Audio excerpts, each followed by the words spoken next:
Hello प्यारे student, कैसे हैं आप लोग। उम्मीद करता हूँ सभी प्यारे स्टूडेंट अच्छे होंगे। तो फाइनली स्टूडेंट्स बात करेंगे अपन इस वीडियो में आपके कक्षा 9वीं अर्धवार्षिक परीक्षा 2025-26 class 9th half yearly examination 2025-26 गणित सब्जेक्ट। ठीक है, जो मैथ्स का जो आपका क्वेश्चन पेपर है तो उसका संपूर्ण सॉल्यूशन अपन यहाँ पे कवर करने वाले हैं।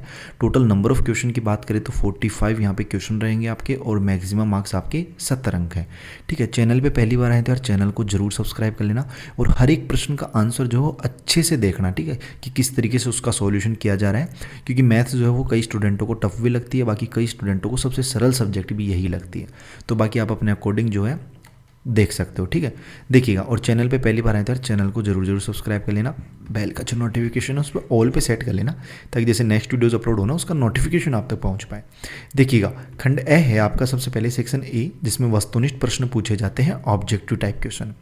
देखिएगा, निम्न में से अपरिमेय संख्या है। तो देखो, सबसे पहले आप अपरिमेय संख्या होती क्या है उसे समझिए, या उससे पहले आप लोग ये समझिए कि परिमेय क्या होती है पहले। तो भैया परिमेय संख्या तो वो होती है, हमें पता है कि जिस संख्या को अपन P/Q के रूप में लिख सकते हैं, जहाँ Q का मान जो है does not equal to zero, यानी Q का मान क्या नहीं होता, जीरो नहीं होता। वो क्या होती है, वो तो होती है भैया परिमेय संख्या।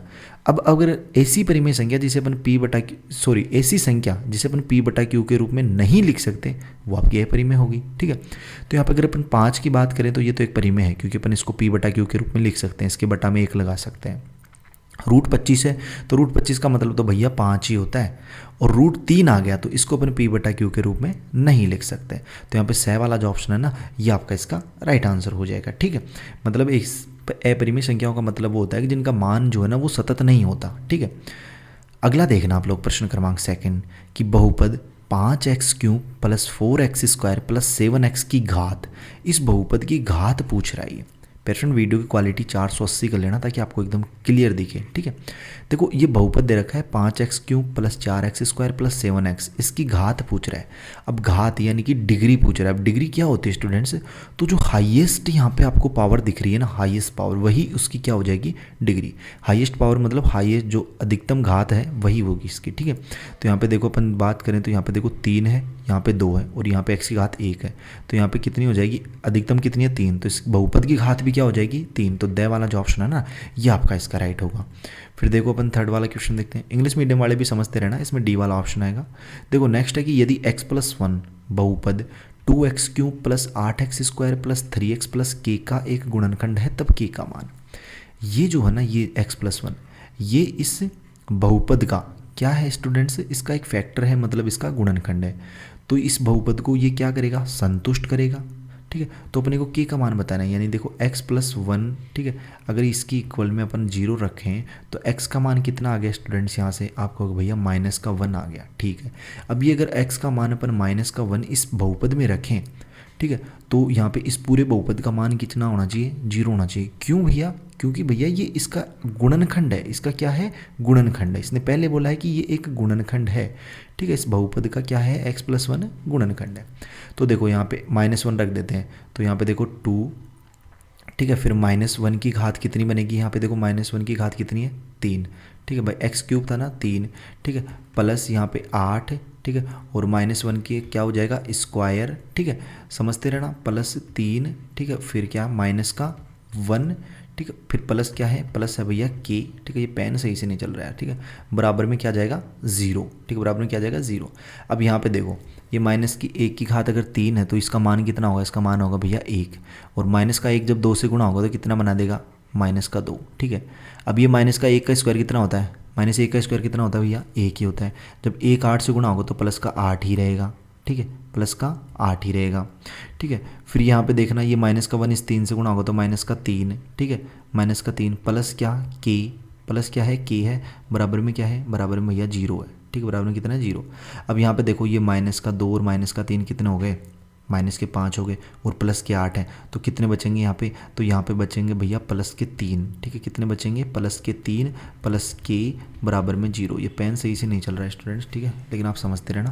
देखो प्लस का 3 है, बराबर के इधर लेके जाएंगे तो ये माइनस का 3 हो जाएगा, और के बराबर में कितना आ गया, माइनस का यहाँ पे ये 3 है, ठीक है, माइनस का 3 है। उम्मीद करता हूँ ये क्वेश्चन समझ में आ गया होगा, इसमें कोई डाउट नहीं होना चाहिए, ठीक है। तो इसमें से वाला ऑप्शन आप लोग इसमें राइट कर लेना, ठीक है। बाकी अगर किसी प्रश्न में किसी प्रकार का कोई डाउट हो वो कमेंट बॉक्स में बता सकते हैं। और प्यारे फ्रेंड देखो, मैंने पिछले वीडियोज़ में यानी हर वीडियोज़ में आपको बताया, अगर आप लोगों ने कक्षा 9वीं वाला ये बैच परचेज नहीं किया है तो अभी भी मौका है, ठीक है। अभी भी आपके पास जो है एग्जाम्स आपके देखो मैथ्स का हो गया, हिंदी का हो गया, ठीक है, कंप्यूटर वगैरह के बच रहे हैं। तो अगर आप लोगों को अच्छा स्कोर करना है तो इस बैच को जरूर परचेज कर लेना। 299 का ओनली फॉर ये बैच है, ठीक है। इसमें आपको ऑल सब्जेक्ट से क्वेश्चन आंसर मिलते हैं, ठीक है। और इसमें जो है यहाँ पे हम गारंटी देते हैं कि आपको 60+ मार्क्स का इजीली इसमें मैटर मिलता है। बाकी सब्जेक्ट जितने भी हुए सब में इनमें से क्वेश्चन आए तो अभी जाइएगा प्ले स्टोर पे जाके Y2 पॉइंट अपना एप्लीकेशन है, इसे सर्च कर लीजिएगा, ठीक है। इसे जैसे ही सर्च करेंगे आप लोग तो इस तरीके का अपना एप्लीकेशन आएगा, इसे इंस्टॉल कर लेना, ओपन कर लेना। फिर उसमें देखो यहाँ पे कक्षा 9वीं वाला दिख जाएगा, या फिर ऑल कोर्सेज वाले ऑप्शन पर क्लिक करना। इस पर जैसे क्लिक करेंगे तो आपके सामने बाय नाउ का ऑप्शन आएगा, बाय नाउ पर क्लिक करना, फिर से बाय नाउ का ऑप्शन आएगा, बाय नाउ पर क्लिक करना, फिर यहाँ पे फ़ोनपे, गूगल पे, पेटीएम वगैरह के ऑप्शन आ जाएंगे। तो यहाँ से पे करके कंटिन्यू पे क्लिक करके और आप लोग इस बैच को परचेज कर सकते हैं। इसमें आपको मैथ्स के वो सारे क्वेश्चंस मिल जाएंगे 60+ मार्क्स के जो आपको पेपर में मिलेंगे, ठीक है। बाकी देखो यहाँ पे नेक्स्ट क्वेश्चन अपन देखते हैं। 4th वाला क्वेश्चन है कि बिंदु -2 और 3 किस चतुर्थांश में है। तो आपको चतुर्थांश 4 होते हैं अपने, पहले में सारे प्लस के, ठीक है, दूसरे में पहला x माइनस का y प्लस का, तीसरे में दोनों ही माइनस के, और चौथे में x प्लस का जबकि y माइनस का। अब ये देखो ये माइनस प्लस है तो माइनस प्लस दूसरा चतुर्थांश हो गया, मतलब द्वितीय, तो ब वाला जो ऑप्शन है ना ये आपका इसका राइट हो जाएगा स्टूडेंट्स, ठीक है। नेक्स्ट क्वेश्चन पढ़ो, यहाँ पे क्या है नेक्स्ट क्वेश्चन। तो नेक्स्ट क्वेश्चन है स्टूडेंट्स यहाँ पे कि बिंदु 3, 4 की y एक्सिस से दूरी। देखो जब कभी भी बिंदु दे रखे हों दो x और y के निर्देशांक, और y एक्सिस से पूछ रहे हैं ना, जब y एक्सिस से पूछे तो x का निर्देशांक बता दो, और x एक्सिस से पूछे तो y का निर्देशांक बता दो। तो y से पूछ रहे हैं तो x का कितना है यहाँ पे, x का भैया 3, तो इसकी दूरी कितनी हो जाएगी 3 इकाई। भाई ये इस y एक्सिस से दूरी पूछ रहा है तो y एक्सिस से दूरी कितनी हो जाएगी 3 हो जाएगी। x का निर्देशांक बताना हमेशा, ठीक है, मतलब जिस एक्सिस से पूछे ना उसके अपोजिट वाले का निर्देशांक बता दो, ठीक है। y से पूछ रहा है तो x का निर्देशांक बता दो, x से पूछ रहा है तो y का निर्देशांक बता दो। समझ में आना चाहिए कैसे, जैसे ये निर्देशांक है, देखो इसको अपन लिखते हैं, ठीक है। वीडियो काफ़ी लेंथी होगी मैथ्स की क्योंकि अपन हर एक प्रश्न को अच्छे से समझेंगे। देखो यहाँ पे 3 है, मान लीजिए x का यहाँ पे 3 है, ठीक, और y का यहाँ पे 4 है। तो ये पूछ रहा है y एक्सिस से, y एक्सिस कहाँ है, ये रहा, इससे इसकी दूरी कितनी है 3 ही तो है ना, तो ये हो जाएगा, ठीक है। मतलब ये वाली दूरी जो है ये वाली दूरी, ठीक है, ये कितनी है 3 है। फिर देखो नेक्स्ट अपन प्रश्न देख रहे हैं कि यदि x का निर्देशांक है a, y का निर्देशांक 7, 3x + y = 0 के ग्राफ पर स्थित है तब एक का मान।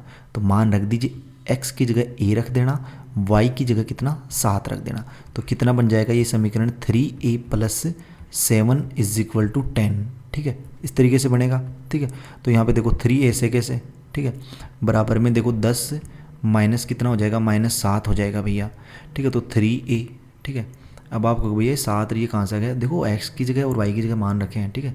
बराबर देखो 10 में से 7 जाएंगे तो कितने बचेंगे भैया 3, 1 की जगह कितना आ जाएगा, 1 की जगह आ जाएगा भैया 3/3, यानी कि 1 की जगह मान कितना आ गया 1। तो राइट आंसर क्या जाएगा इसका, ब वाला ऑप्शन 1, ठीक है। नेक्स्ट प्रश्न देखना 7वां प्रश्न कि यदि 2 अंकों की संख्या, ठीक है, तो इस प्रश्न को भी अपन समझा देंगे नेक्स्ट वीडियोस में क्योंकि वीडियो काफ़ी लेंथी हो जाएगी। मैं जल्द से आपको पहले क्वेश्चंस बता देता हूँ। देखो नेक्स्ट है कि 2 बिंदुओं से गुजरने वाली रेखाओं की संख्या कितनी होती है। तो आप लोग समझ गए होंगे, जैसे मान लीजिए एक बिंदु ये रहा, एक बिंदु ये रहा, 2 बिंदु हो गए, इनसे गुजरने वाली रेखाएं कितनी है, तो इनसे गुजरने वाली रेखा हमेशा एक ही होती है, ठीक है, एक ही गुजरेगी 2 बिंदुओं से। अब मान लीजिए कोई रेखा इधर से आ रही है तो ये इसी बिंदु से गुजरी, इससे नहीं क्रॉस हुई ना, कोई मान लीजिए इधर से जा रही है तो इससे हुई, बस एक ही रेखा गुजरेगी। तो इसमें आप लोगों को ए वाला 2 बिंदुओं से हमेशा एक, और एक बिंदु से गुजरने वाली रेखा की संख्या अनंत, ठीक है, ये याद रखना भाई। एक बिंदु है इससे तो अनंत रेखाएं गुजरेंगी, ठीक है, अनंत रेखाएं, लेकिन 2 बिंदुओं से हमेशा एक ही रेखा। देखो मतलब दोनों को टच करनी चाहिए। संभव त्रिभुज की एक भुजा ए है तो इसका परिमाप, भाई संभव त्रिभुज है कोई इस तरीके से। संभव त्रिभुज होता क्या है भैया, भैया वो होता है जिसकी तीनों भुजाएं बराबर, यानी ए ए ए। परिमाप का मतलब क्या होता है, परिमाप का मतलब होता है भैया भुजाओं का योग। तो 3a हो गई, मतलब 3 भुजाएं होंगी तो इसका परिमाप भी 3a, ठीक है। तो यहाँ पे ए वाला ऑप्शन इसका राइट हो जाएगा। देखो 5 सेंटीमीटर त्रिज्या वाले अर्धगोले का संपूर्ण पृष्ठीय क्षेत्रफल होगा। अब मेरे को ये बताइए, जो गोला होता है भैया, ठीक है, तो गोले का पृष्ठीय क्षेत्रफल क्या होता है? आप कहोगे संपूर्ण पृष्ठ का क्षेत्रफल क्या होता है, तो आप कहोगे भैया 3πr² है। यही होता है ना, किस किस को याद है गोले का संपूर्ण पृष्ठीय क्षेत्रफल, तो वो यही होता है। अब किसको अर्धगोले का परिमाप याद है, ठीक है, अर्धगोले का परिमाप क्या होता है कमेंट बॉक्स में बताना, ठीक है। देखिए किस किस को क्षेत्रफल परिमाप वाले फॉर्मूले याद रहते हैं, तो हम देखते हैं। बाकी अर्धगोले का परिमाप क्या होता है कमेंट बॉक्स में बताना। देखो अपन इसका आंसर निकालते हैं। देखो मान रख दो 3 ऐसे कैसे, पाई देखो ऑप्शंस में दे रखे हैं, तो पाई को अपन चेंज नहीं करेंगे, पाई ऐसे कैसे रखेंगे, ठीक है, गुणा r² की जगह कितना 5 का स्क्वायर भैया, ठीक है।